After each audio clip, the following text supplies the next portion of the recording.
Good morning, everyone. Welcome to the Women's Coffee Club. We created this club to provide a safe space for women to share and inspire each other. And this morning, we're so grateful to have Sue Simmons to be sharing this amazing topic. What is your topic, Sue, about It's interior how, design and mental well-being, basically. yes, how to improve your mental health through interior design, which is like, we were talking about how I can't stand clutter. Like, so this is like a perfect topic, like really first thing, clear your space before anything else. So with that, Sue, for those who don't really know you, if you go ahead and give you a little bit about your background so that for those who don't really know you will know why you're doing this topic. Thank you, Sue. And Hi. Well, welcome again, everyone. I'm Sue Simon, and I live in Vancouver, Washington, which is just over the river from Portland, Oregon. So not Vancouver, Canada. So it's about a 500,000. And I'm an interior designer. I have my own business here, Lakeshore Design, and service the Vancouver, Portland area. So it's about a couple million, the area overall. More of my clients are on the Washington side now. Portland's gotten a little wackadoodle, so a lot of people are moving over here. I still love Portland. It'll get better. It has to. It can't get worse. So hope and praying for Portland. Anyway, so my business is primarily interior design. I do some commercial as well, but mostly residential. So I want to share with you how I use different aspects to create spaces for my clients that make them feel good. So anyone can create a beautiful space. It's not that hard, really, once you know basic design principles, but to create a space where people actually feel like themselves and feel comfortable. It's a little haven, their place to escape, right? That's really my goal for my clients. I don't want it to just look good. I want it to function and feel emotionally good to them. That's always been my mission since I started my business 20 years ago. And a big part of that is because my master's degree is actually in psychology, not design. And I even have a specialist in neuropsych. So I'm really into this stuff more than probably your average designer. But I'm happy to say the design community is really into it now too. The last few years has, because I think there's been such mental health struggles and a greater awareness that we all have these needs, that it has become a really big topic in the design community. So I'm going to use some of the buzzwords so you're in the know. But in the end, it comes down to creating your space so it's comfortable for you and reflects who you are. So I'm going to share my screen. All right. Can everybody see that okay? Yes. All right.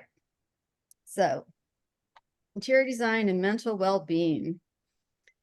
There's basically, these are the 9 principles of wellness that I have pulled from various workshops. Some places will say 5, some will say 20, to me, these are the biggies. Biophilia or biophilic design is the biggest buzzword right now in the design community, and that's bringing some of nature into the home. We're going to get into that a whole lot more in a minute. Motivating or calming color palettes depending on the needs. We're going to get into color. And last year I talked to the group about color psychology, so I'm not going to spend as much time on it, but we'll touch on that. Natural light is essential. Our bodies crave vitamin D. We get that from sunlight. Natural light just naturally makes everybody feel better. So that's an important part. Air quality. I'm not an HVAC specialist, but if your home is making you feel bad, then you got to do something about it. So I'm always asking clients, if they have any allergies or that type of thing. Something as simple as a HEPA filtration system can make all the difference, right? Beauty as your body reads it. We all process beauty at a different way. What's beautiful to one person may not be as beautiful to the next. It doesn't matter. What's beautiful to you is all that matters, right? Just because someone on HGTV says you have to love this doesn't mean you have to love it, right? It's what you love that matters. Comfort, you want your space to be comfortable, functional. You want some texture and softness in there. And then control of noise and temperature. Temperature, yeah, okay, we all have thermostats, but Noise is a little trickier. Some of us live in the middle of urban areas or near busy roads. And it's really important to determine if that bothers you. Some people are comforted by the sound of a road. Other people are really irritated. So they might have to wear earplugs or have some white noise going in the house or a fan to manage that so it doesn't stress them out. Because if it does bother you, it's this low grade stress that it feeds into. Organized spaces. Rennie, this one's for you. um, Clutter in your home is clutter in your mind. There are some rare, super creative people that can function among clutter. It's not the majority of the population. The majority of the population is very much enhanced by having their space organized. And if they can't organize it, bringing in professional organizers to help them can make a huge difference on their ability to focus and function. There's tons of studies on that. That's a whole other slideshow, so I'm not going to go into that today. And then space for physical movement, such as a home gym if your house is big enough, but if it's not, just a little yoga nook. A lot of times I'll put a exercise bike behind a folding screen in a space for someone so they have a little area that they can designate, right? It's nice when you can do the home gym. Most people don't have that space though. All right, we're going to get to the biggest buzzword right now, neuroaesthetics. It sounds really cool, doesn't it? Neuroaesthetics. It's just the convergence of design and neuroscience. It's something I've been studying for quite a while. It's not that it's a brand new concept. It's just seems to be the big thing right now. And again, I think a big part of that is everyone's increased awareness of mental health. Our brains and our bodies are just constantly assessing the environment. It goes back to the Stone Age when you had to constantly be aware of what was around of you for your safety, right? So this is literally ingrained in our DNA. It's encoded in there, being aware of your environment. But the majority of that is processed at a subconscious level. 90 to 95% of our day, what we're doing, we're not consciously thinking about. We're not thinking about every step we take or how we're chewing our food or the lighting around us. We're not thinking about that. We're just processing it. And we have to consciously push it into the forefront of our mind to be aware of it. But it's still there and it's impacting you, whether you're thinking about it in the front of your brain or just processing it somewhere in the back. It's there and it's impacting you. And it does affect your health, your well-being, your ability to learn, really everything. So a subset of that is biophilic design. The single biggest buzzword in the design community is biophilic. It's all about biophilic right now. And we are born of the earth. We have an innate love of life and living things. So it's natural to people to be drawn to kind of lush green or flowing water, earthy elements. That's just a part of who we are. So now design is trying to bring more of the outside in to make us feel more connected to our world around us.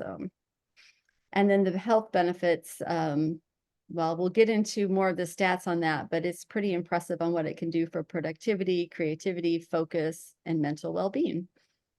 We're born of the earth, right? We're born the same elements as the earth, yet we live a lot of times in surrounded by concrete, right? So we're disjointed from who we really are in our environments so much of the time. You can take the person out of the Stone Age, but you can't take the Stone Age out of the person. We're connected. But some of the great architects and designers already knew this, right? They didn't have to have some designer say, hey, do you know about neuroaesthetics? They just knew about it. So the Sagrada Familia, Gaudi's greatest work, is all about bringing nature into the space. It's about bringing spirituality and nature and connectivity and light, all those things. We're going to get into that a little bit more in the next slide. The Sydney Opera House, which I fortunately just got to visit. Some people think those are sails. They're supposed to be shells, and it's in a big harbor, so it's connecting the opera house to the harbor via shells. And then Frank Lloyd Wright down on the bottom is probably the most well-known for bringing nature into home environments. All of his homes integrate nature. And they're pretty extraordinary to see if you ever get a chance. I'm an architectural junkie, so I travel all over and look at everything I can possibly see in the world. And having been all over and seen many beautiful architectural spots, hands down, my favorite is the Sagrada Familia in Barcelona. Why do I think it's so extraordinary? You know, it's again surrounded by concrete. The building isn't concrete, it's mostly limestone, but when you walk inside, you are flooded by a sense of awe and a feeling that is, to me, it was one of a kind. I've been into many beautiful spaces and felt awe and just so happy to be there. But when I walked into the Sagrada Familia, I started crying. I was so overwhelmed by the beauty, because it's not just beautiful, it's all about the integration of nature, humanity together. The columns are trees that go up and they connect up above, is to show our connection to the earth and to the planet and to God. And then all of the stained glass is oriented so that they don't have to have a single light in the building during the day. It's all natural lighting. And then all this flooding of beautiful color, and we're attracted to color. So Gaudi took all of those elements and put them into this one space in a way that I don't think anyone's been able to replicate since. Pretty phenomenal. If you ever get a chance to go, or if you've been there, you know what I'm talking about. All right, so the big players are quickly catching on to how much biophilic and neuroaesthetic design impacts their employees. So in Seattle, Brittany, you might have seen this when you went up to visit Paula. There's these two big spheres, and this is the inside of the spheres, and this is where Amazon holds their meetings. I guarantee you that the productivity and the attention and focus of those employees goes up dramatically in this space. It's just full daylight flooding in through the upper part and then surrounded by greenery. So they're feeling connected not only to Mother Nature, but to each other. Apple headquarters, they built this huge park in the center of their headquarters so everyone can look out and then take breaks and go walk out amongst Mother Nature, because again, productivity goes way up. Etsy headquarters. Okay, Etsy's all about art, right? That's their whole foundation is artists, artisans. So they have the biophilic, and then they have these great pops of color with these light fixtures throughout that are super creative and spur creativity, because that's what they want, right? Microsoft has a treetop conference room that you can go up and have your conferences in. I mean, I just want to go hang out there, right? How awesome is that? You know, so the big players are figuring it out, right? Like, wait a minute, there's something to this. This is not a bunch of hula. This is the real deal. And this is a studied area. I won't go into every stats, but the reason the big players are doing this is increased productivity. This says 6%. Actually, the latest studies, sorry, this is an old slide, are 22% increase in productivity just from having natural light, some plants, and good air quality, right? These are the keys. It reduces stress, increases employee engagement, creativity, absenteeism goes down, job turnover goes down, collaboration goes up, right? All these things happen in the workplace. And that's why those big companies are investing crazy money to create these spaces for their employees.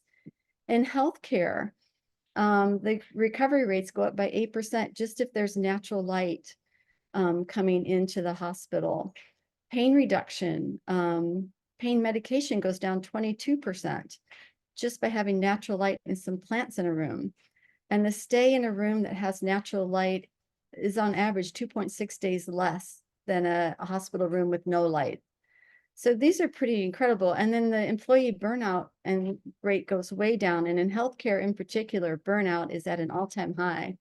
So it's really important.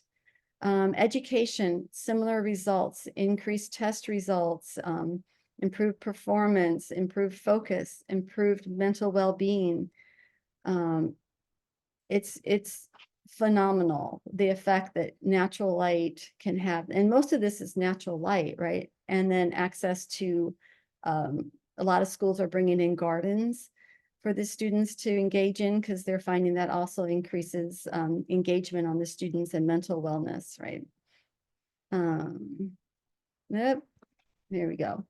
And then communities, you know, we've all heard of those communities where they're kind of run down and someone takes a rundown empty lot and they start a community garden or a community park. And then pretty soon there's a mural on the wall where there was graffiti and people start to feel connected because the mural reflects their community.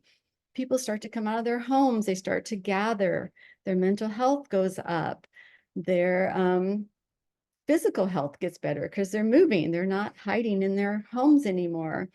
They feel connected. Violence goes down, aggression goes down. And this is all from aesthetics, right? Connectivity to the earth and those murals. Real estate, waterfront properties are worth 58% more on whole. On the West Coast, along the waterfront, it's 127% higher rate if your home's on the waterfront. So that shows you how much people are willing to pay even just to experience nature up close. Views of parks, trees, landscaping can make a huge difference. And then in retail spaces, for those who have a retail space, bring in a skylight because just a skylight can make a huge difference on how much you sell. And consumers will pay about 25% more on a space that has biophilic design and natural light. They'll spend 25% more on the product. So good investment, right? So that's why it's happening. And here's just a quick example of two square buildings, right? An architect design company took over this square building and took a boring square building and bedazzled it, right? That's a space you want to go into. It's incredible. Whereas the other building, you just want to get by that thing as fast as possible, right? It's just blah, it's boring. They're both square buildings, but with a little creativity, a little biophilia, a little color, a little sparkle, it's a space you want to go into. And that brings me to a quick review of color psychology. Like I say, last year I did a whole presentation on this. It can easily go into an hour-long presentation, but essentially we're all drawn to certain colors. And they kind of say something about us, those colors, and they make us feel a certain way. They make us feel good, bottom line, and they reflect kind of who you are as a person to a degree. And so here's a nationwide survey of favorite colors. And I want you to look at white and gray. Only about 2% of the population loves white and gray. Yet what are the most common colors you see in new home builds? White and gray. So white and gray make a great palette, right? A great backdrop. But if they're the only color in a space, unless you're that 2% that loves white or 2% that loves gray, you're not going to feel fulfilled inside. You need to bring something else in, color that you love. Bring it in somewhere. It doesn't have to mean your whole house is red or purple. But little splashes of color against a neutral backdrop can be super effective. Val, I see behind you a big splash of pink. And, you know, it's like, wow, see, doesn't that just make you feel good when you look at that pink? Right? It's a soothing color. It's a beautiful color. Finding that in your home will make you actually feel better and more connected to your home. Here's an example of a waiting room. This basically is a gray and gray, but the architects brought in this beautiful warm wood. Curves are inviting, so they added curves. The biophilic part with the natural daylight coming in, the plants, and then those beautiful pops of color everywhere. It's a space where, you know what, they can keep me waiting as long as they want because I don't want to leave that space once I go in there, right? It invites me in. Take all your time. You're an hour late, no problem. I'll hang out here. So that's, you know, without any of that enhancement, it would just be a square box, right? That's in tones of gray. But by enhancing it, it's a space where people want to be and want to gather. This is a graphics company near me. Okay, you're saying, okay, I get it. How neuroaesthetics, color, biophilic design, all that is used by big companies, cathedrals. But how do I use it in my home, right? What can I do to bring this into my home? Well, let's start with the outside. When you walk up to your space, and if you live in an apartment, maybe there's not as much you can do, but if you live in a home, a little money can go a long way. My single greatest weapon as a designer is paint. Paint can change a space quicker and with less money than anything else you can do, right? So this house painted alone makes a dramatic difference. It's basically this not a huge makeover, but the paint, adding the 4 columns to make that porch feel, it's the same porch, it just feels beefier because columns were added. They're not even support columns, they're just for looks. And then bringing in some greenery, right? And in fairness, the other picture was taken in the winter, so it really looks extra drab. Looked a little bit better if the trees were in bloom, but still, it's just this is about a $5,000 makeover. This isn't crazy money for an exterior, but it's a space that draws you in versus a space you want to hurry past. And then inside. So this is a condo in downtown Portland. And the upper left is how it was when my client got a divorce from her husband. That was his furniture. That was his style. It was chunky, it was masculine, and he didn't like plants. What? No wonder why they got divorced. She loves plants. She loves softness and curves. So we redid that space. All that went with him. So we had a blank palette. And the first thing we did was add planters. Outside, she had a wraparound porch. And we did planters with greenery all the way around with mostly evergreens so that nature was right outside these beautiful, huge windows that she has.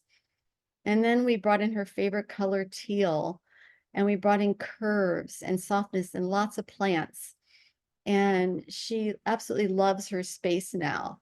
You may not love it, but she loves it. So all that matters is that you love your space, right? It's your space. This is kind of a typical suburban home, but they wanted to feel more connected. So we changed out some shelves to live edge shelves. They were just gray shelves before. We put the live edge in and brought little cute animal figurines because my client loves nature, loves camping, and some plants in.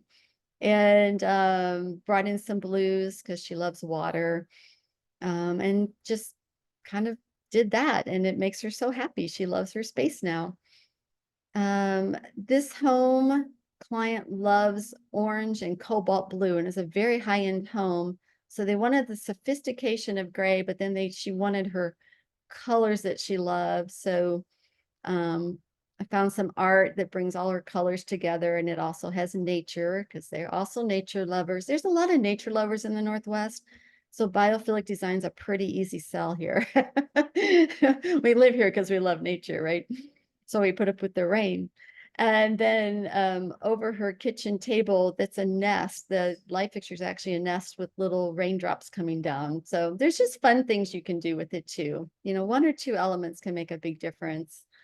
Live edge tables, woven wood shades. If you need a shade for your window, think about woven woods because they do bring that earthy element in and they're functional. You can lower them when you need to, but they're really pretty just when they're up, right? Wood doors, real wood instead of painted wood it doesn't have to be the whole house, but one little sliding door in wood can bring another pop of nature in. These people were fortunate enough to live on a lake. So what did we do? We brought the blue of the lake into the home so it feels like a continuous stream and some rattan to get that earthy tie to the trees out there.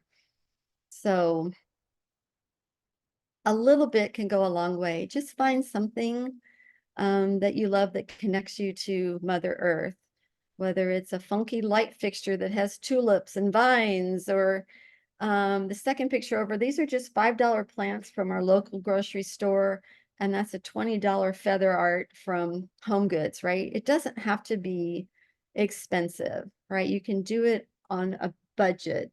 A root ball with moss, rocks. I love amethyst, so or plant. We'll see that plant's right behind me. You'll see it in a minute. um, all of those things, any little thing you can do to tie you to the earth is a beautiful way to get connectivity. So I have a challenge to the coffee club. All right. I want you to look into, now that you're kind of in the know, right, on biophilia and you're in the know on neuroaesthetics and color psychology, what can you do in your own space to give you that connectivity to your home or to increase it, to make you feel even better? It doesn't have to be a dramatic change, just a couple little things can make a big difference. A fun little piece of art that brings you joy, a little pop of color, a couple plants, right? Open up your shades. If you're keeping your shades down, get those shades open. Don't leave those down, right? First thing I do when I go into a client's home, so if there's no lights on and there's no shades open, I'm opening them up, I'm turning the lights on. I'm like, how do you feel now? They're like, wow, I can see everything a whole lot clearer. Like, yeah, amazing. You know? Anyway, and if you, I know biophilic design emphasizes plants quite a bit. If you do not have a green thumb, I do not, your brain will process a silk plant, a nice silk plant, the same way as a live plant. It may not clean your air, but your brain will process it in the same way. So from an aesthetic viewpoint, it'll make you feel better, right? So don't worry if you don't have a green thumb, or you can do like I do and buy succulents and air plants. 'Cause I only have to water them every 3 weeks. You know, some pillows, a few pillows on your sofa, a new area rug. These things can make a big difference. I want you to find something that just brings a smile to your face, that makes you feel happy and connected. And then send me a picture if you do this, because I want to see what you did. And I want to know if it makes you feel better, because I'm constantly interested in this topic and want to learn how people react to changes in their home. And that's it. That's it for that part. So we'll stop the sharing.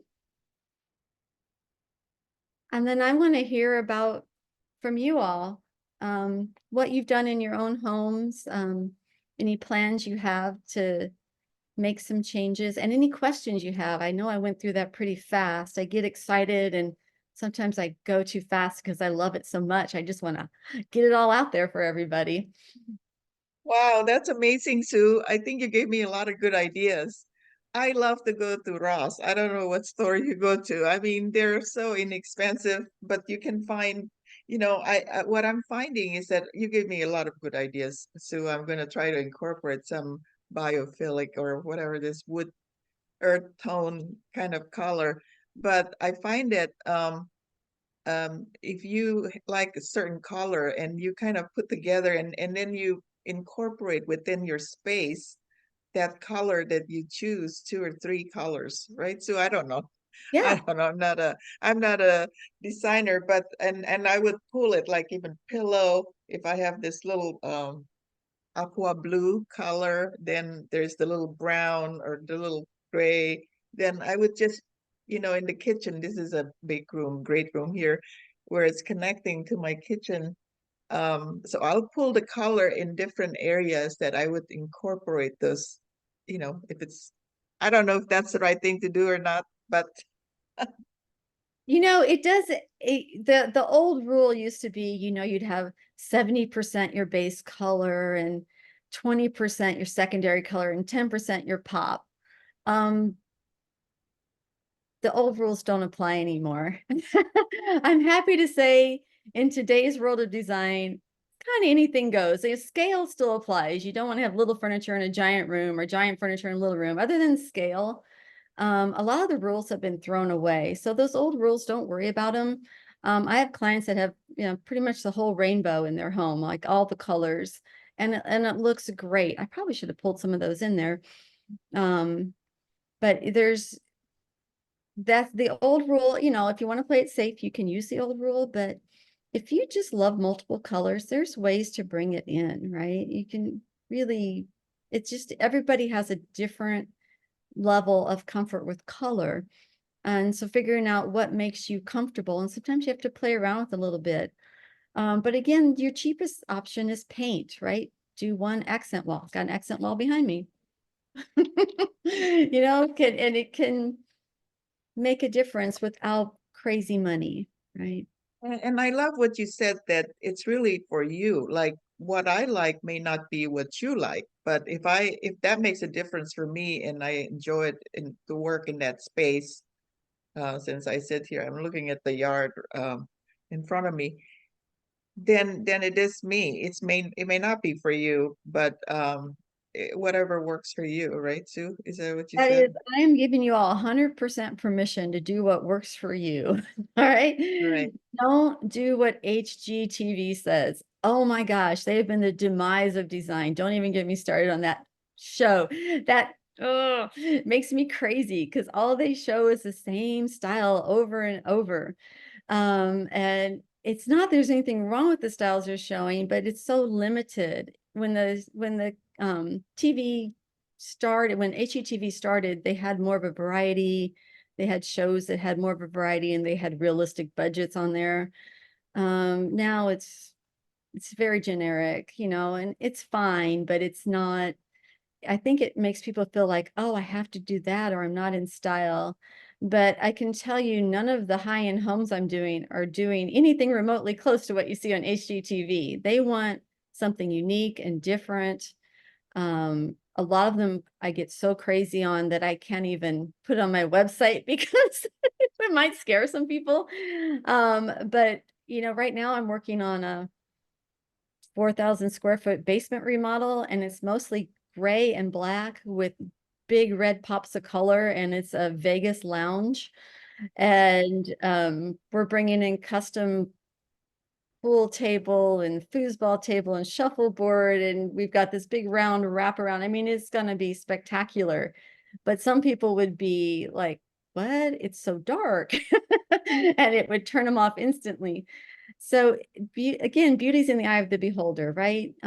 We all process colors and beauty in a different way.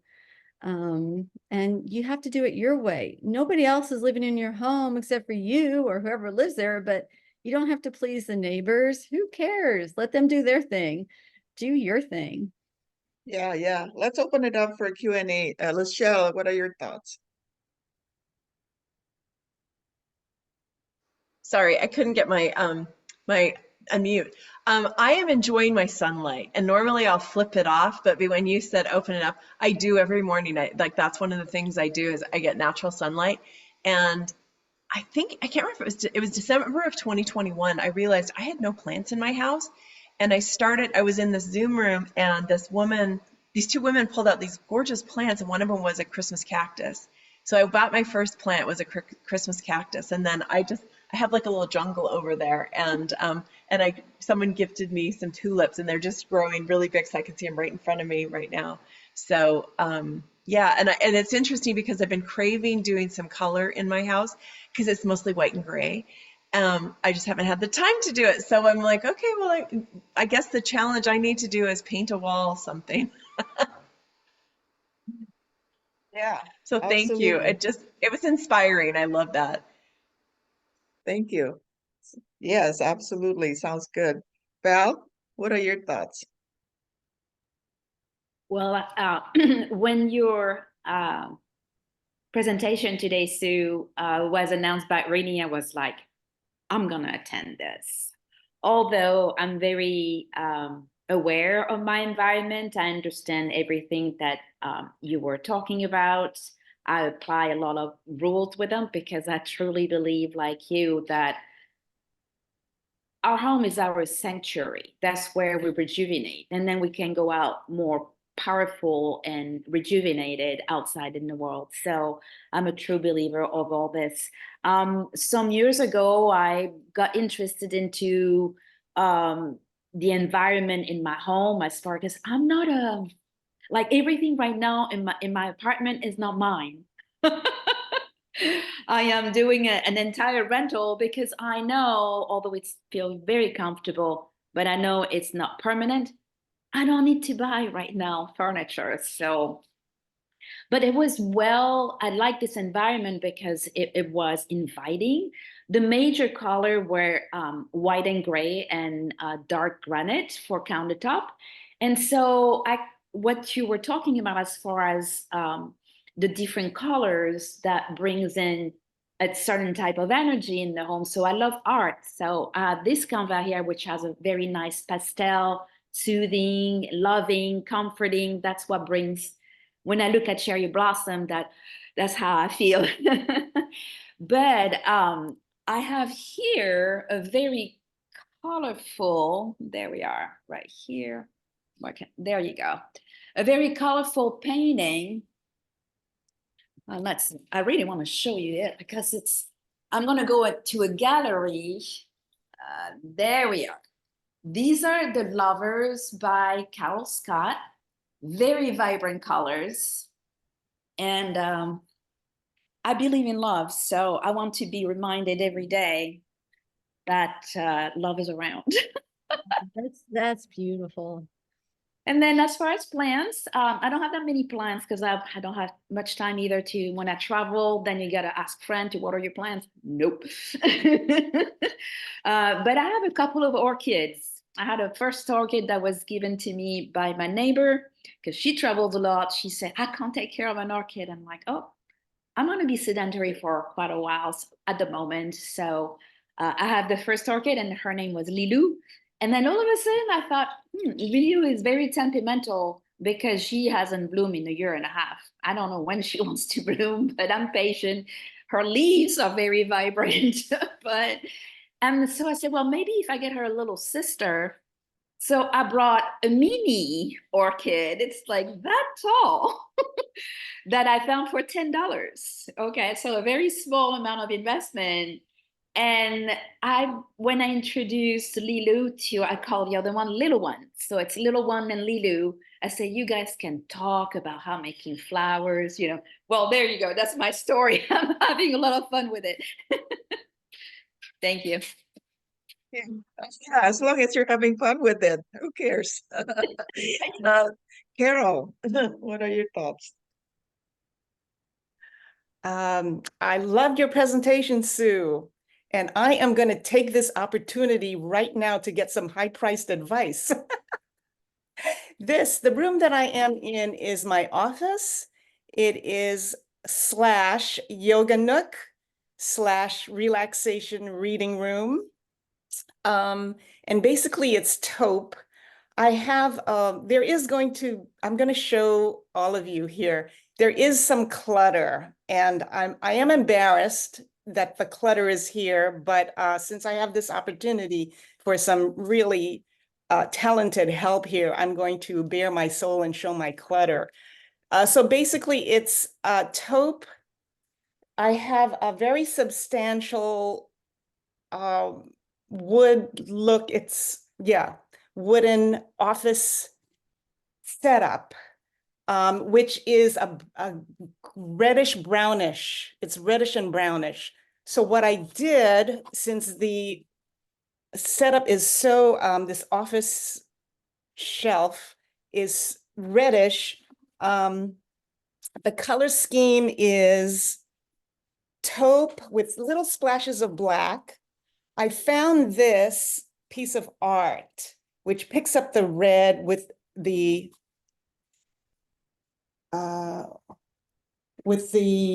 furniture, right? It picks up the red. And I also have a wooden rocking chair with, the red is not exactly red. It's sort of a, oh, I'm not sure what to call this. It's an earth tone terracotta. And I have another piece of art that I love here.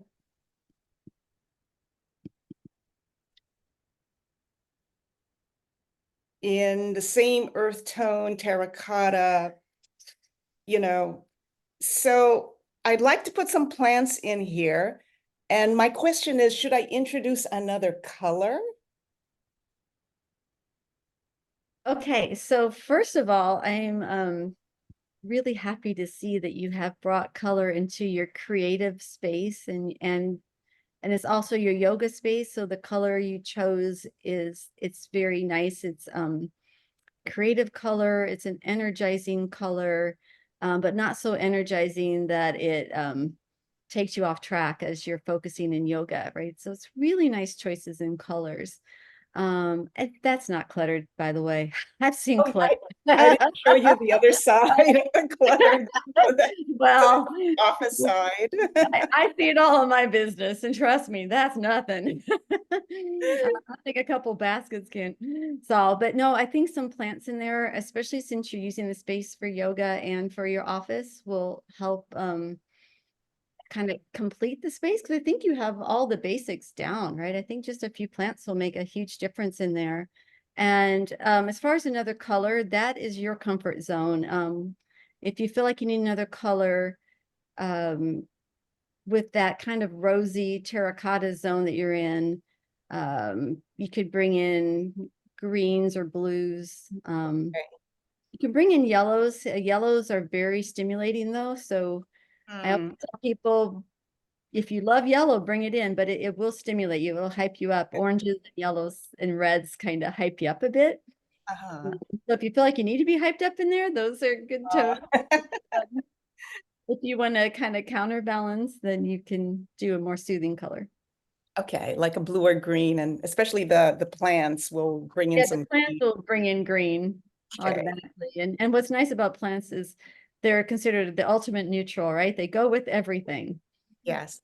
I have one more question before, one more question. So back there are my two windows in the room, and I covered them up. I covered them up with an opaque privacy screen, because right outside the window is the side of my neighbor's house.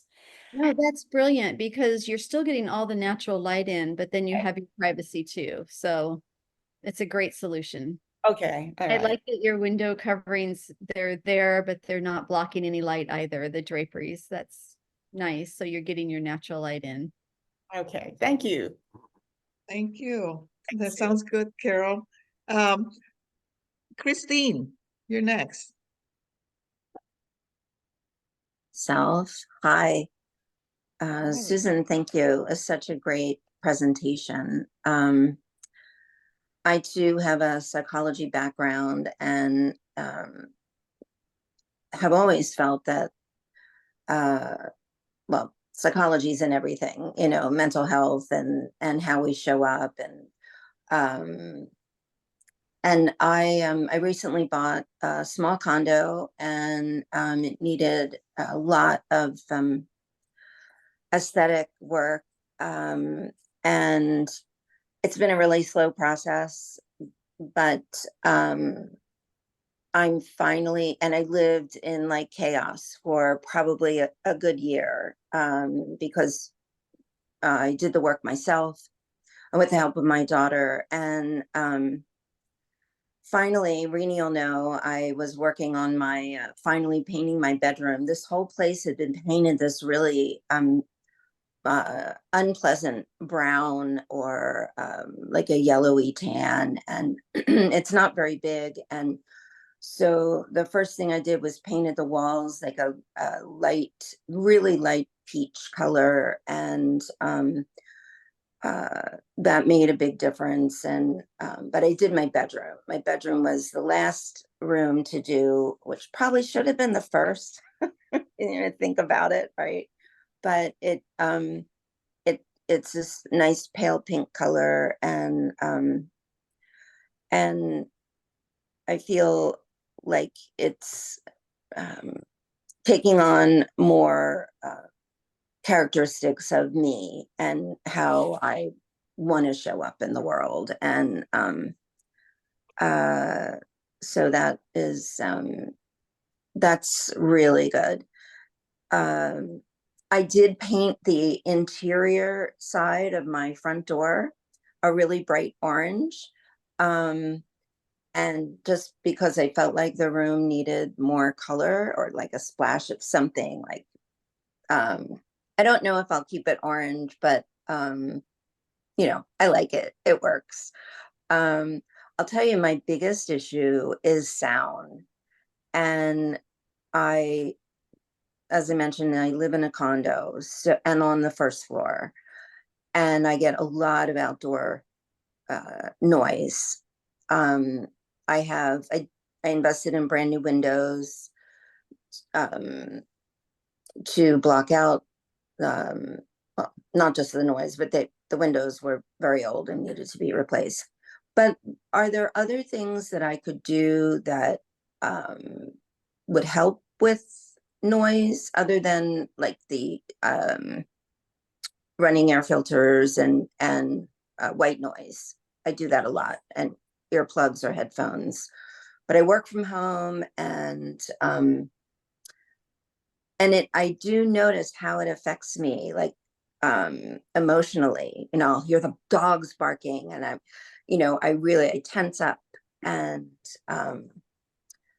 I want to live in a more with more peaceful energy. So any suggestions, I'd really appreciate. Anything soft you can bring into the home, draperies, area rugs, Mhm, absorb sound, right? That will absorb a mhm, lot. You can actually buy acoustic panels that look like art that you hang mhm. on the wall, but they're acoustic panels. Okay, Whole websites on them that you can order from, and they've just painted art on top of. Basically it's fabric on a canvas.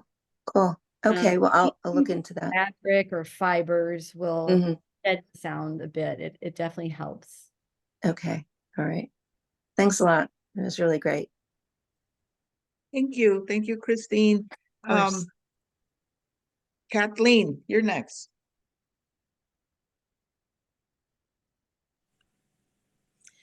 That was a really interesting presentation. You're super talented. I thought I was good at interior design, but I've got nothing on you.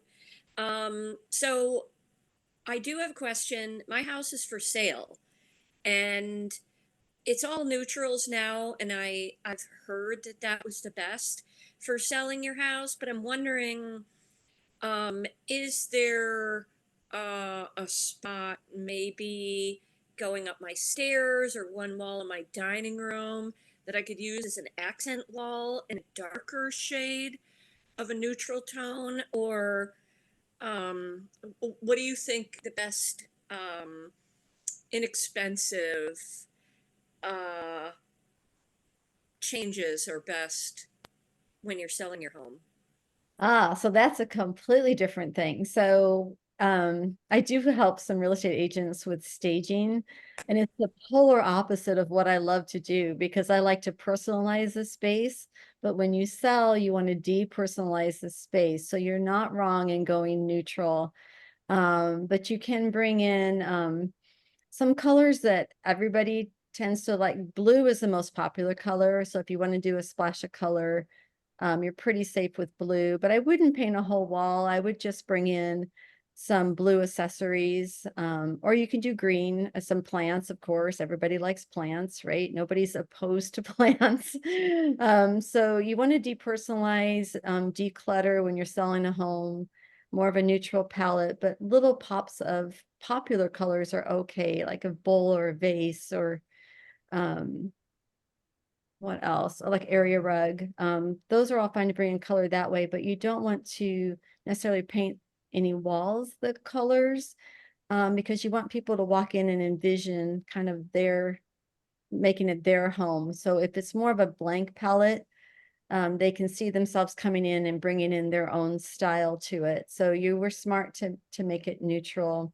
I would not paint the wall, but I would bring in a little bit of blue or green through accessories and plants and call it good, right? And the biggest thing is the decluttering and having it super clean.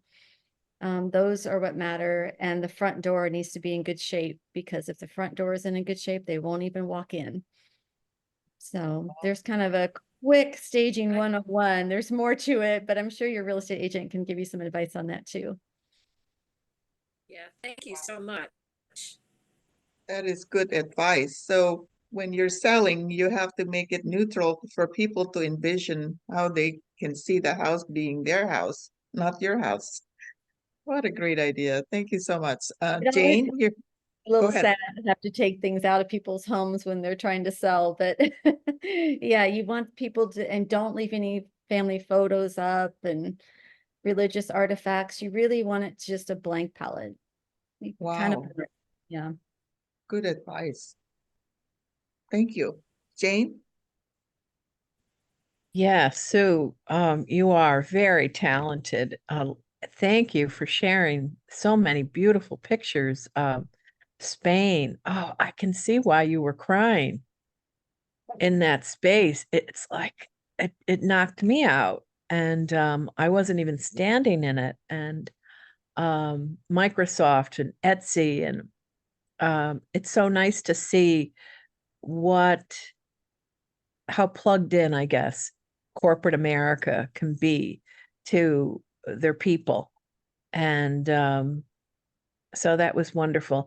And what you did with the one house introducing that teal color, it just, yeah, it was so inviting. It made me want to come right in and sit right down and soak it up. So yeah, wonderful. I I do like color.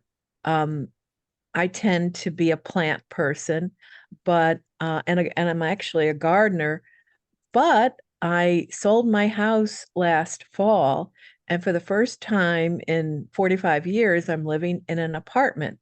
The good news is that it's not just an ordinary boxy apartment, and I've got light, big windows, and sliding glass doors on three sides.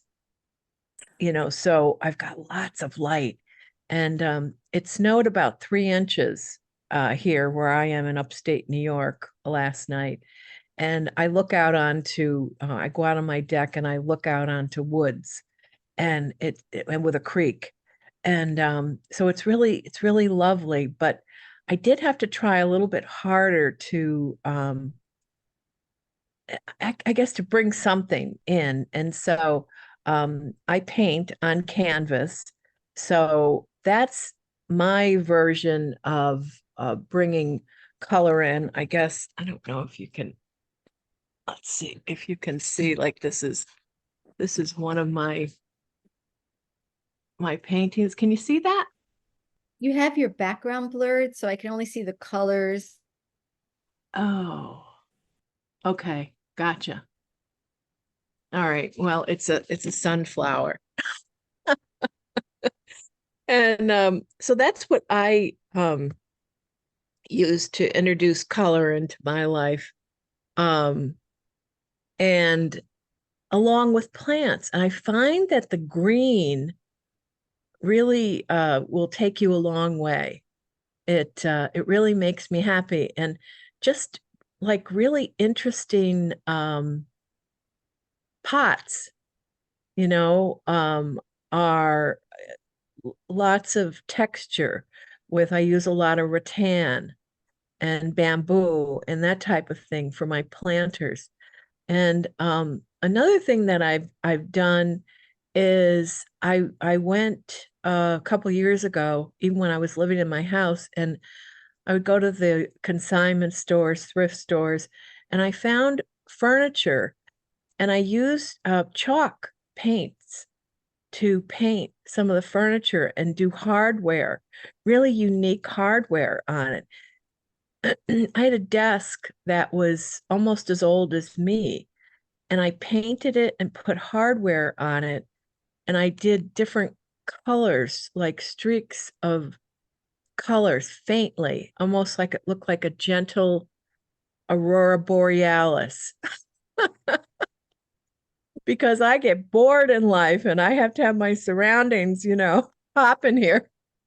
But yeah, so just different things that it changes my mood. I think it changes all of our moods, and we have to do that. So thank you for bringing this to us today. I loved it. I loved it. Thanks. You enjoyed it. I'd love to see some of your creativity. It sounds amazing. Yeah, one of the things, a planter that I got, I'm sorry that I blurred the background. I guess I probably did that because I truly have clutter, Carol. I mean, I like I do. Because I'm switching out things from winter to spring. And I've got bins and papers, and I just did my taxes and you name it, right? But one of the planters that I got recently, and I put a small fern in it. It's of a woman, it's all cream and brown, and it's just a carved out head of a woman, and she's got carved flowers around her forehead and the back of her head, and she's going like this. I mean, that's a planter, and I just put the fern in there, and I feel like I have a friend in the room. She's kind of lively, and I enjoy it. And like, Val, you were saying, I love how you name your orchids. I think that's wonderful. So I think we have to get more creative in our lives, because it really affects our moods and what we bring to the world. So thank you so much, Sue. I love it. I love it. That's part of self-care. We just do what we love. So thank you, Jane, for sharing. Arlene, how are you? Are you able to talk? Arlene, are you there? I'm great. And it's great hearing the comments. You sound like you did a wonderful, wonderful presentation. I came in on the back end. So I'm just gleaning from her wisdom because I don't know much about this area myself. Thank you so much. Thank I'm you. enjoying, silently Yeah, enjoying. I'm glad you joined anyway. Thank you. Yes, thank you. Thank you so much, Sue. Any other questions? Last minute, we are at time now. It's 8:01. So I guess we will end this. Sue, is there any last thing you want to say to the group before we close here? Just remember, you have full permission from an interior designer to go do your thing. Go do you, make your space your own. Thank you so much. So true, so true. This is such a wonderful presentation. As I said before, Val, tomorrow she will be, we're creating a special meeting for the Women's Coffee Club. It's called How to Generate Passive Income While You Sleep. So Val will be showing, she just quit her job, I said in the beginning, because she's now finding an income source that will sustain her. So she doesn't have to have the 9 to 5 job anymore. She's no longer tied down. I love it. I'm doing it because she helped me with it, and I'm earning income every single day. So, and you don't have to recruit anybody. It's perfect for me. So also for next week, next Thursday, Cynthia Maloney, Social's friend, coach friend that she introduced to me, will be presenting Tap into Your Inner Wisdom, transform overthinking into confident action and muscle testing. So that would be the topic for next week, but tomorrow morning at 8 a.m. Pacific, I will be posting it on the Women's Coffee Chat about this meeting tomorrow morning. So if you're interested in learning how to generate passive income while you're sleeping, Okay. come show up tomorrow. But otherwise, next Thursday, it'll be about tapping into your inner wisdom. Thank you again, everyone, and have a great day. Have a great week. Have a great weekend. See you next Thursday. Oh, no, tomorrow morning at 8. Tomorrow Bye, morning. all. Thank you very much. Bye-bye. Thank you. Thank you Bye, again, Sue, everybody. and everyone for your participation and contribution. See you next week. Bye, all. Bye-bye. Thank you.